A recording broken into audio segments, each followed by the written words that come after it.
የሀገራችን ጉዳይ ነው። ሀገራችንን ይመለከታል እና የሚቀጥለው ማክሰኞ ቀን በኢትዮጵያ ሰዓት አቆጣጠር አይ ቲንክ 12 ሰዓት አካባቢ የመጨረሻውን ፈተናዬን አደርጋለሁ።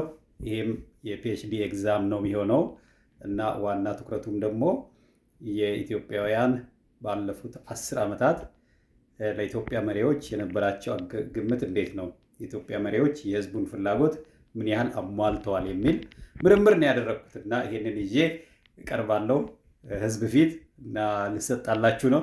ኑ ከጎኔ ቁሙ፣ አጠገቤ ቁሙ፣ በርታ በሉኝ እና ተጋብዛችኋል።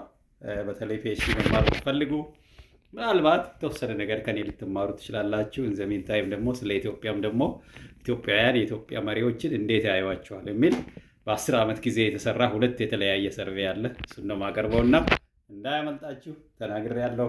ዌልካም